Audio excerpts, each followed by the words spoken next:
आज एक upcoming event का हम बनाते हैं सेक्शन अपकमिंग डॉट HTML में देता हूँ और काम इस पे हम शुरू करते हैं। ये लाइव प्रीव्यू है। सबसे पहले हम बॉडी में आते हैं, इसमें एक बड़ा डिव बनाते हैं और इसके अंदर हम एक और डिव भी बनाएंगे। डिव को हम क्लास दे देते हैं, जैसे अपकमिंग हो गया, ठीक है। अब इसके अंदर हम एक और डिव बनाते हैं, जैसे कंटेनर में एक और कंटेनर हो। डिव से बाहर हम H1 लगाते हैं, अपकमिंग इवेंट्स हम दे देते हैं। अब डिव में आते हैं, इनर डिव जो हमारा है, इसमें हम इमेज देते हैं, जैसे फरारी का हो गया। इमेजेस मैंने रखी हुई है, H3 देते हैं, हेडिंग फरारी। इसके बाद एक पैराग्राफ हम दे देंगे 28 वर्ड्स का, लोरम 28। Alt+Z दबा के मैंने ये टेक्स्ट रैप कर लिया हुआ है। एक लिंक देंगे, लर्न मोर। लिंकिंग मैं बाद में करूँगा, फ़िलहाल सिर्फ मैंने लिंक दिया हुआ है। ये इमेज है, इमेज के नीचे पैराग्राफ और ये लिंक लर्न मोर। ये लर्न मोर से हम फिर बटन बनाएंगे, ठीक है। इस डिव को मैं कॉपी कर लेता हूँ, दोबारा पेस्ट कर लेता हूँ, तो इसी तरह का एक और इमेज, पैराग्राफ और हेडिंग भी हमारे पास आ जाएगी, ठीक है।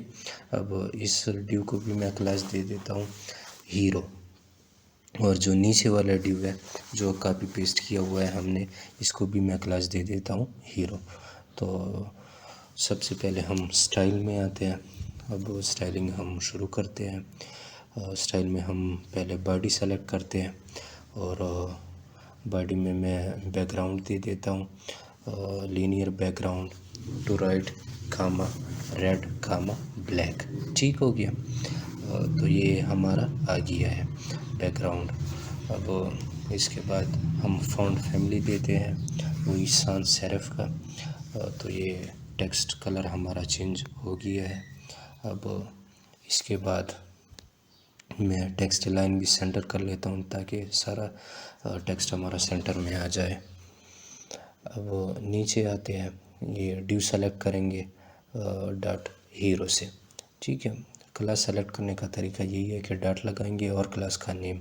विड्थ हम इसको दे देते हैं 40%, ताकि इसकी विड्थ जो है ये 40% ऑफ द स्क्रीन आ जाए।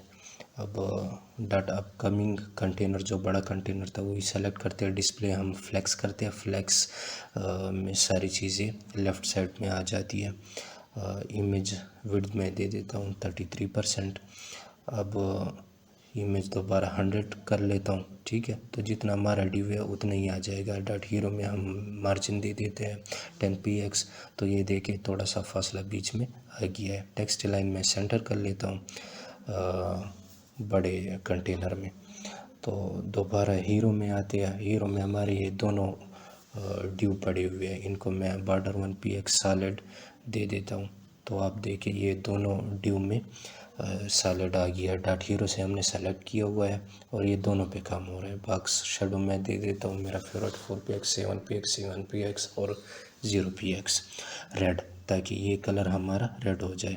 अब ऊपर मैं कलर वाइट दे देता हूँ, तो जो राइटिंग है उसकी कलर रेड होगी, वाइट होगी, और जो शेडो है उसकी कलर रेड होगी। बैकग्राउंड में दे देता हूँ linear gradient to right comma red comma black, ठीक हो गया।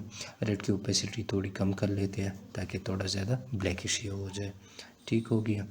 अब इसके बाद हम इसको बैकग्राउंड फ़िल्टर दे देते हैं ब्लर 5px, तो ये बैकग्राउंड थोड़ी सी ब्लर हो जाएगी इसकी।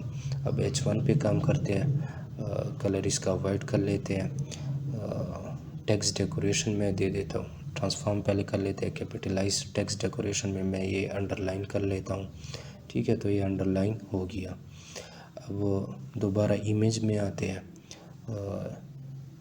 बल्कि उससे पहले बॉर्डर रेडियस देते हैं डिव को। तो ये 10 पिक्सल का बॉर्डर रेडियस आ गया। इमेज रेडियस भी हम 10px कर लेते हैं, तो ये देखिए कॉर्नर इसके थोड़े से बेंड हो गए हैं। अब ट्रांजिशन मैं देता हूँ 600 मिली सेकेंड का और कर्सर पॉइंटर कर लेता हूँ, ठीक है। नीचे मैं इमेज डॉट होवर कर लेता हूँ डबल डॉट से और ट्रांसफॉर्म कर लेता हूँ। स्केल इसको दे देता हूँ 1.06, ठीक है। तो ये इमेज ऊपर की तरफ आ रही है। अब दोबारा हम नीचे आते हैं, एक डिव में हम फरारी की जगह लैम्बोर्गिनी दे देते हैं। ठीक है, तो ये हमारा एक फरारी का बन जाएगा, एक लैम्बोर्गिनी का। जो लैम्बोर्गिनी है उसमें हम पिक्चर भी लैम्बोर्गिनी की डाल देंगे। मैंने रखी हुई है ये पिक्चर, इतनी ख़ास अच्छी नहीं है, ये वाली मैं दे देता हूँ। ठीक है, तो ये पिक्चर हमारी आ चुकी है। अब H3 पे काम करते हैं। टेक्स्ट ट्रांसफॉर्म हम कर लेते हैं अपर केस। इसके बाद लेटर स्पेसिंग दे देंगे 4px का, तो ये देखिए लेटर में स्पेस आ चुकी है। अब फ़ॉन्ट स्टाइल मैं इटैलिक देता हूँ ताकि ये लिखाई हमारी इटैलिक फॉर्म में आ जाए, और जैसा कि आप देख सकते हैं। बॉक्स शेडो भी मैं दे देता हूँ 4px, 7px, 7px और 0px। तो ये टेक्स्ट शेडो भी आ चुका है। अब पैडिंग में जाते हैं, 5px का मैं पैडिंग भी एक्स्ट्रा दे देता हूँ। ठीक है, तो थोड़ा सा फ़र्क इसमें आ गया है। अब पैराग्राफ में हम आते हैं। पैराग्राफ में फ़ॉन्ट वेट हम थोड़ी कम कर लेते हैं 4px का, ताकि इससे ज़्यादा ना बढ़े, जैसा कि आप देख सकते हैं। अब बाकी ये में हम आते हैं, ये लिंक से हमने बटन बनाना है, तो टेक्स्ट डेकोरेशन मैं नन कर लेता हूँ, नीचे लाइन इसकी ख़त्म हो जाएगी। कलर इसका मैं वाइट रख लेता हूँ। टेक्स्ट ट्रांसफॉर्म में अपर केस कर लेता हूँ, बल्कि कैपिटलाइज करते हैं। उसके बाद बैकग्राउंड कलर में वही बैकग्राउंड कलर से ख़राब करके बैकग्राउंड लीनियर ग्रेडियंट दे देता हूँ, to right comma red comma black. अब इसमें पैडिंग दे देते हैं 10px का, बॉर्डर रेडियस क्योंकि हमने गोल बटन बनाना है तो 20px दे देते हैं, तो ये बन गया है। अब विड्थ भी इसको हम दे देते हैं 250px, लेकिन ये लिंक है, इस पे विड्थ का ज़्यादा असर नहीं पड़ेगा। शेडो हम इसको दे देते हैं 4px का। ठीक हो गया। 7px और 0px। कर्सर इस पे हम आएंगे तो ये पॉइंटर बनेगा, और ट्रांजिशन इसको मैं दे देता हूँ 500 मिली सेकेंड। लेकिन ये सिर्फ बताना चाहता हूँ कि ये जो हूर इफेक्ट है ये URL पे काम नहीं करता। ठीक है, मैं दे देता हूँ, लेकिन आप देखिए ये ऊपर नहीं आएगा, ट्रांसफॉर्म नहीं होगा। ठीक है, क्योंकि ये हमारा लिंक है, बटन नहीं है। बाकी जगह काम कर रहा है, इधर ये काम नहीं करेगा।